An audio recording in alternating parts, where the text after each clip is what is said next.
To Prime Business with me, Pius Kojo-Baka.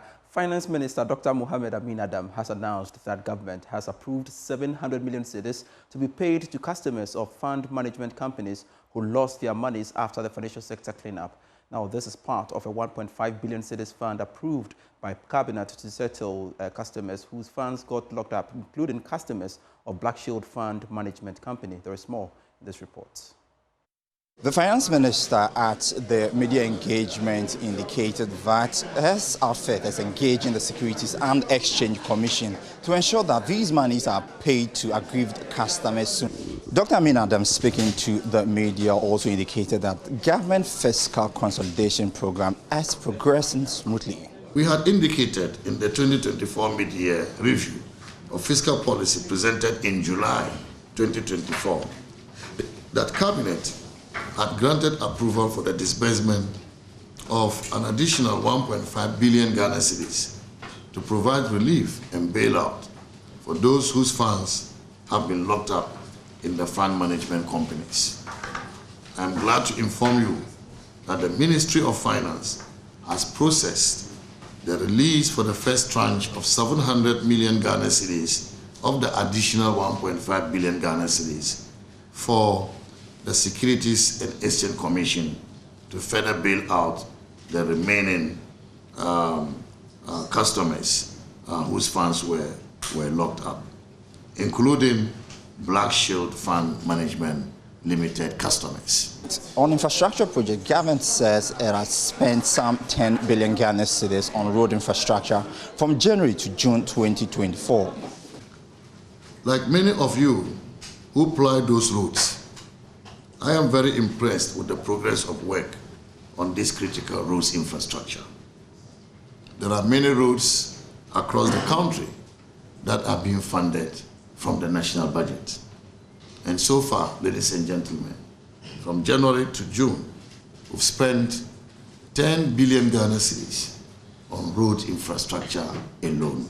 Also speaking at the media engagement, Agri Minister Brian A. Champon on the ban of export of grains indicated that he expects it not to go beyond 6 months. We're fine. What we are talking about is state filling in a gap. It's a state filling. The private sector actors are bringing in grains all the time.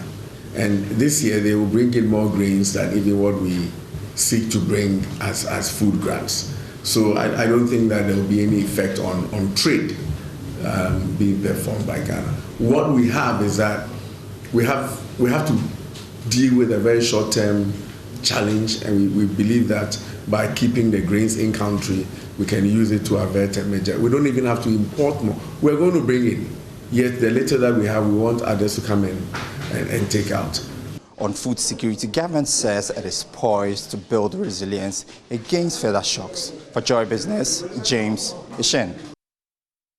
An agricultural economist, Professor Robert Adu, is suggesting the adoption of a food purchasing regime by the government to preempt food inflation in the coming months amidst a ban on export of essential grains. The Ministry of Food and Agriculture effected a ban on the exports of maize, rice and soybean as part of measures against the possible impact of the prevailing dry spell that has since devastated several farms in 8 regions of the country.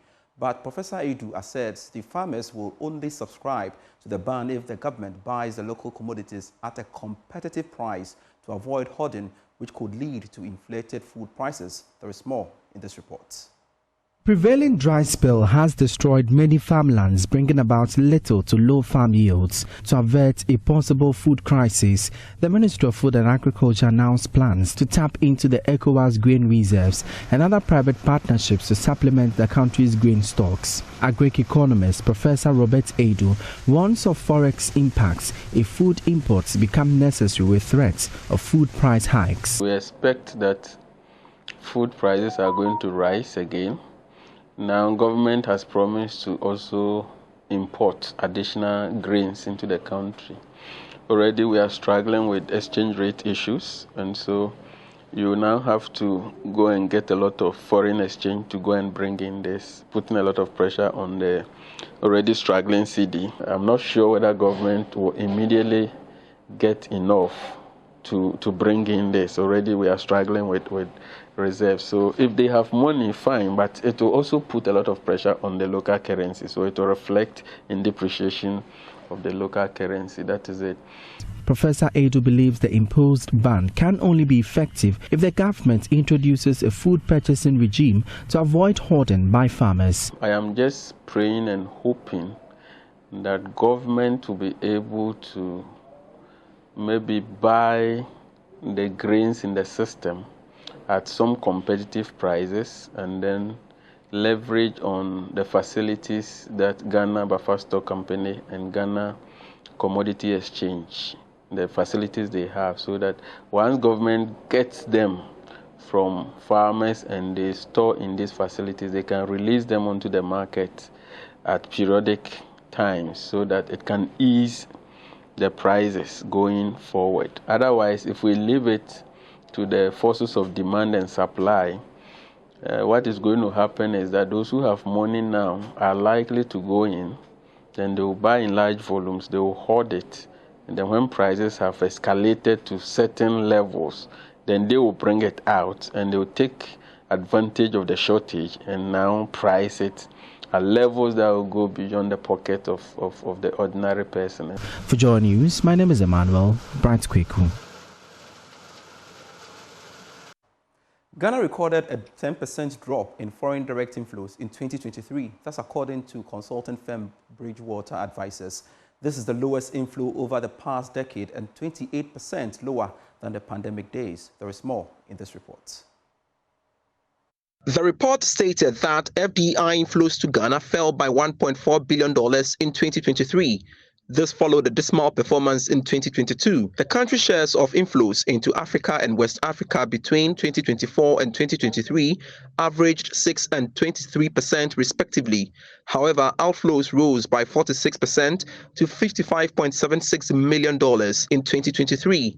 In half-year 2024, Ghana estimated FDI components out of total registered investment was $186.16 million, with 69 registered projects predominantly into manufacturing, about 81% of investment value. Meanwhile, Ghana remained second in West Africa after Nigeria in the volume of greenfield investment projects. The nation has a decade of average of 36 projects compared to Nigeria's 56 projects.